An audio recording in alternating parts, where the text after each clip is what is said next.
এখানে ঢাকা বিশ্ববিদ্যালয় সহ অন্যান্য পাবলিক যে সকল বিশ্ববিদ্যালয়ে দ্বিতীয়বার ভর্তি পরীক্ষা বাতিল করা হয়েছে, আমরা সেই সিদ্ধান্তের প্রতিবাদে আমরা এই আন্দোলন করছি।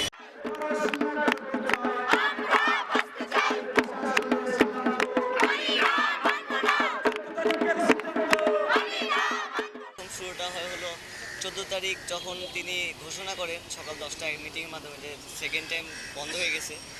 তার 17 তারিখে আমরা রাজু ভাস্কর্যে সকাল 10টায় আমরা প্রথম কর্মসূচি দিই, এবং আমাদের কর্মসূচি দেওয়ার মূল লক্ষ্য হলো যে সেকেন্ড টাইমটা আবার ফিরিয়ে আনা হোক, এবং তারা যে সকল যুক্তি দিয়েছেন তার মধ্যে অন্যতম হলো এখানে আসনে একটা ফাঁকা হয়ে যায়, ব্যাপক একটা আসন ফাঁকা হয়ে যায়। তো আমরা মনে করি যে এটা একটা সহজ সলিউশন হতে পারে। সলিউশনটা হলো যে সকল পাবলিক বিশ্ববিদ্যালয়ে যারা ভর্তি হবে তারা সেকেন্ড টাইমার অন্য কোথাও ভর্তি হওয়ার সুযোগ না দেওয়াটাই বেটার। তো এর মাধ্যমে আসন সংখ্যাটা ফাঁকা আর হলো না।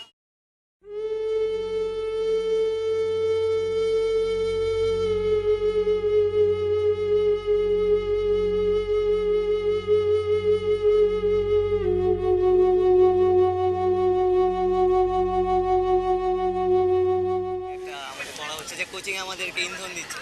আমি একটা বিষয় পরিষ্কার করে বলতে চাই যে একটা শিশু যখন ক্ষুধা পায় তখন সে নিজেই কান্না করে, তাকে বলে দিতে হয় না যে তুমি কান্না করো। তো আমাদের দেয়ালে পিঠ থেকে গেছে।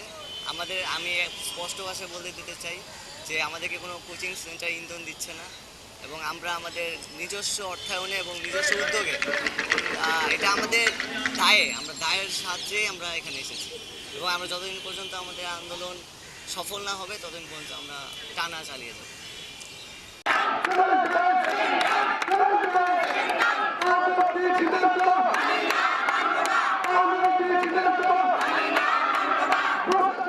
আপনি একজন ঢাকা ভার্সিটির বর্তমান স্টুডেন্ট হিসেবে আপনি যেহেতু এই ভর্তি পরীক্ষার যে ভর্তি যুদ্ধ সেটা পার করে এসেছেন, সেই হিসাবে আপনি একজন বর্তমান স্টুডেন্ট হিসেবে এই দাবি এরা যে ভিসি স্যারের যে সিদ্ধান্ত তার বিরুদ্ধে যে আন্দোলন করছে, এই আন্দোলনের যৌক্তিকতা কতটুকু আপনার কাছে?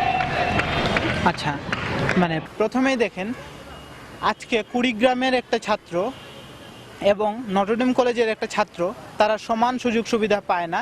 সেই আঞ্চলিক যে বৈষম্য, শিক্ষাক্ষেত্রে যে বৈষম্যটুকু রয়েছে, তো সেই শিক্ষাক্ষেত্রে বৈষম্যটুকু তারা হইতেছে ঢাকা বিশ্ববিদ্যালয় বা যে কোনো ক্ষেত্র হইলে পাবলিক ইউনিভার্সিটি সম্পর্কে তারা খুব কম জানে আর কি। তো তারা যখন জানে না, তারা প্রথমবার ভর্তি পরীক্ষা দেয় এবং পরবর্তীতে না পাওয়ার ফলে তারা হইতেছে আবার সেকেন্ড টাইমের জন্য ভর্তি যুদ্ধে নামে আর কি। এবং আলটিমেটলি আপনারা যখন দেখবেন যে সেকেন্ড টাইমের বেশিরভাগই কিন্তু ওই প্রত্যন্ত অঞ্চলের ছাত্রছাত্রী আর কি। এখন প্রশ্ন হচ্ছে, ভিসি স্যার যে যুক্তিগুলো উপস্থাপন করেছেন সেগুলো ছিল যে সিট সংক্রান্ত যে সমস্যা, যে সিটগুলো খালি পড়ে যায়, যে ঢাকা বিশ্ববিদ্যালয়ের ভর্তিকৃত ছাত্রছাত্রীরাও তারা আবার মানে ভর্তি পরীক্ষা দিতেছে। প্রশ্ন হইতেছে এগুলো কি আমরা কমাইতে পারি কি না। একেবারে মাথা ব্যথার জন্য যদি আমরা আজকে মাথাটাই কেটে ফেলি, সেটি কি চূড়ান্ত সমাধান হবে কি না, সেটি একটি যুক্তিকতা রাখে। যদি এমনটি করা হয় যে ঢাকা বিশ্ববিদ্যালয়ে যারা ভর্তি হয়েছে অলরেডি ভর্তিকৃত, তাদের যদি একেবারে ভর্তি পরীক্ষা দেওয়ার সুযোগটা বন্ধই করে দেওয়া হয়, তাহলে একটা সলিউশন হতে পারে।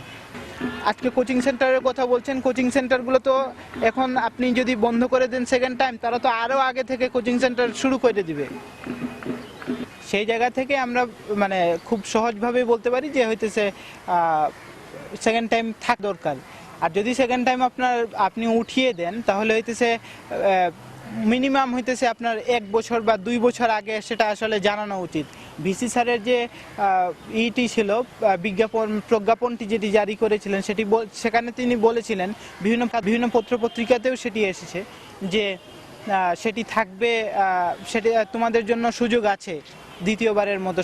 হইতেছে এত বেশি অনুষ্ঠানে বলেছিলেন। হ্যাঁ, তিনি একটা অনুষ্ঠানে বলেছেন, বিভিন্ন পত্রপত্রিকাতেও এসেছে। তো সেই জায়গা থেকে আপনি যদি হুট করে একটা ডিসিশন নিয়ে নেন, মানে এটার কোনো সিদ্ধান্ত না নিয়ে মানে হুট করে একটা সিদ্ধান্ত নিয়ে নেন, সেটি কতটুকু যৌক্তিকতা রাখে, সেটি একটি প্রশ্নের দাবি রাখে। আচ্ছা, তাহলে বলতে যাচ্ছেন যে আপনি এই যে 2014 ব্যাচের যে শিক্ষার্থীদের আন্দোলন সে আন্দোলনের সাথে, সে দাবি আদায়ের আন্দোলনের সাথে আপনি পুরোপুরি একমত? একমত, এবং এটার সাথে আমি আচ্ছা। সমর্থন প্রকাশ করছি।